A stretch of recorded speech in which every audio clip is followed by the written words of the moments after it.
Olá pessoal, estou aqui com vocês para mais uma das nossas aulas de física e hoje nós vamos falar aí dos resistores elétricos. Resistor é todo elemento que faz a conversão, que transforma energia elétrica em energia térmica. Em casa aí você tem alguns elementos que utilizam da resistência elétrica, por exemplo, ferro de passar roupas tem lá uma resistência elétrica para fazer o aquecimento, secador de cabelos, o chuveiro elétrico, entre outros, né? Nós vamos então conhecer esse elemento chamado resistor. Observe então aí nessa figura o resistor e os símbolos que nós vamos utilizar nos circuitos elétricos. Um resistor normalmente ele vem nesse formato cilíndrico, né, olha, e pode ser representado dessas outras duas formas, um retângulo ou essa forma aí meio achurada aí, né, um rabisquinho aí que sobe e desce nas diagonais. Muito bem. Função então desse nosso resistor é transformar a energia elétrica em energia térmica. Bom, como nós vimos então, esse fenômeno de transformação de energia elétrica em energia térmica é o que se chama efeito Joule, né? Você tem lá a corrente que tenta atravessar o resistor, o próprio nome já diz, resistor. Ele tenta oferecer uma resistência à passagem dessas cargas elétricas e as cargas então vão se chocando com os átomos desse material e vão produzindo aí calor. Essa produção de calor então chamada efeito Joule. Ohm, então, começou a estudar esses materiais resistivos e elaborou duas leis que nós vamos ver a seguir. Observe, então, no visual a primeira lei de Ohm. Nós temos aí um resistor que está sendo percorrido por uma corrente elétrica que eu vou chamar de I, né? A sua resistência elétrica vamos chamar de R, e essa corrente só é possível se houver aí uma diferença de potencial entre os terminais desse resistor. Portanto, estamos aplicando aí nos seus terminais uma tensão U. Ohm observou então que essa tensão U era diretamente proporcional à corrente, né? Corrente que está percorrendo esse resistor e também diretamente proporcional a essa resistência elétrica. Daí então nós temos uma relação matemática onde a tensão é igual ao produto da resistência elétrica pela intensidade de corrente elétrica, U igual R vezes I. Se nós formos traçar aí um gráfico representando a tensão elétrica em função da corrente para este resistor, nós temos aí, por exemplo, no eixo vertical a tensão, eixo horizontal a intensidade de corrente, e nós vamos ter aí para esta relação uma reta crescente.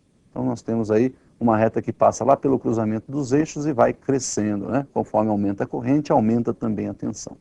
O coeficiente angular dessa reta pode ser determinado, olha, tangente desse nosso ângulo θ aí, de inclinação da reta da função, é numericamente igual à relação entre cateto oposto, que está representando a tensão, e o cateto adjacente aí, que representa a nossa corrente I.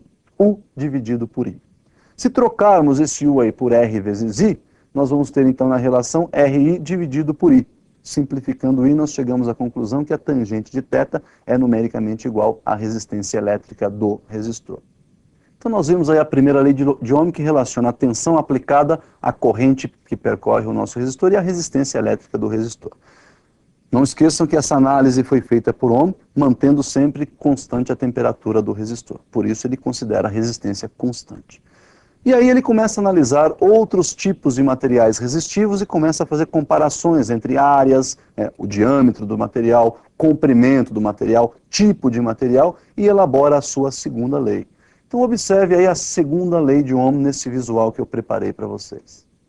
Nós temos aí um resistor, olha, no formato cilíndrico, área de secção nós chamamos de A, resistência elétrica eu vou chamar de R.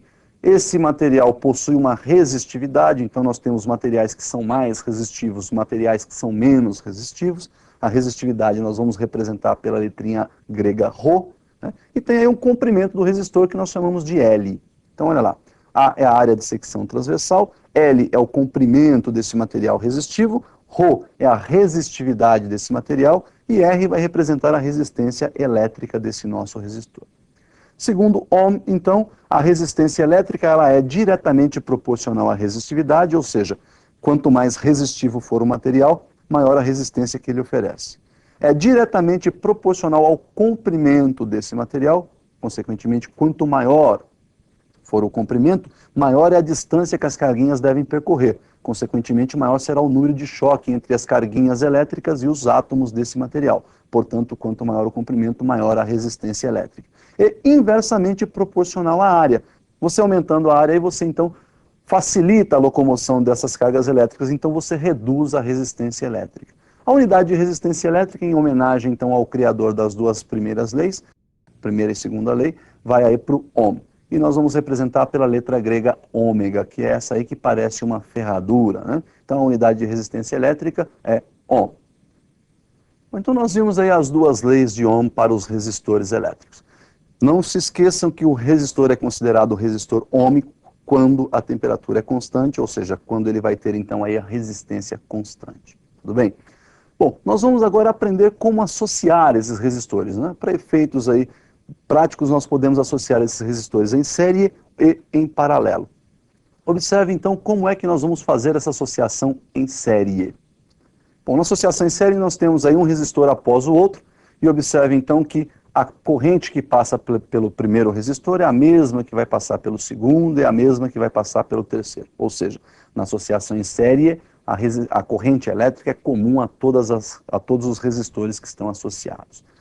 Bom, se nós lembrarmos a primeira lei de Ohm, U igual a R vezes I, para cada um desses resistores nós vamos ter uma tensão particular. Para o resistor R1 tem uma tensão U1, né? Então U1 é R1 vezes I. Para o resistor R2 a mesma coisa, para o R3 também, né? Tensão U2 é R2 vezes I, a tensão U3 R3 vezes I. Então nós temos, na verdade, aí na associação de resistores em série um divisor de tensões. Se você pegar toda a tensão que está aplicada a esta associação de resistores, ela foi dividida em três, no nosso exemplo, aí, em três tensões parciais.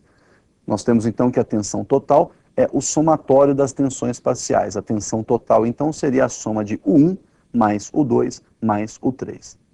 O resistor equivalente aí, lembrando que a corrente é a mesma para todo mundo, né, para todos os resistores, uma resistência que poderia substituir esses três aí, ela pode ser então dada pela soma, né, dos resistores que estão associados. A resistência equivalente então é dada pela soma de R1 mais R2 mais R3. Então nós vimos aí o primeiro caso de associação em série. Podemos fazer associação também em paralelo. Observe então aí a associação em paralelo dos resistores. Bom, então nós temos aí os resistores em paralelo e agora percebam que não é mais a corrente que é comum a todos os resistores. Nós temos aí agora a tensão elétrica comum a todos eles. Então, numa associação em paralelo, a tensão elétrica para todos os resistores é a mesma. A corrente agora está se dividindo, então nós temos aí um divisor de correntes, né? A corrente I entra ali pelo lado esquerdo, já no primeiro nó ela se divide em duas partes, I1 que vai para o resistor R1 e o I2 que continua subindo. No segundo nó nós temos uma nova divisão, o I2 se divide em I3 que vai para o resistor R2 e I4 que continua subindo, e esse I4 é quem vai passar lá no resistor R3. Bom, podemos dizer que a corrente I total que entrou pelo circuito aí é a soma das correntes I1 e I2. Ela se dividiu ali embaixo entre I1 e I2. Se somarmos I1 mais I2, nós temos novamente a corrente I. E sabemos também que a corrente I2 se dividiu em I3 e I4. Se somarmos I3 mais I4, nós temos então a corrente I2. Podemos então substituir na primeira equação, né, a corrente I2 por I3 mais I4. Então nós temos que a corrente I é igual a I1 mais I3 mais I4. Nós não podemos esquecer então que lá pela primeira lei de Ohm nós também podemos isolar a corrente, né? Nós podemos dizer que a corrente é U sobre R, tensão sobre resistência. E podemos substituir nessa expressão de correntes, todas as correntes por U sobre R. Então ficaria mais ou menos assim, olha. Na corrente total nós temos a tensão U dividido pela resistência total equivalente. Na corrente I1, a corrente I1 é aquela que passa pelo resistor R1. Nós temos então U dividido por R1. Na corrente I3, olha lá, I3 é a corrente que passa pelo R2. Nós temos U dividido por R2. E na corrente I4 é a que passa pelo R3, nós temos U dividido por R3. Colocando esse U em evidência e simplificando toda a equação, nós temos então que 1 sobre R equivalente igual 1 sobre R1 mais 1 sobre R2 mais 1 sobre R3. Então nós podemos observar aí que quando nós temos resistores em paralelo, o inverso da resistência equivalente é dada pelo somatório dos inversos dos resistores associados. Muito bem. Neste tipo de associação em paralelo, nós temos dois casos particulares. Observe o primeiro caso particular.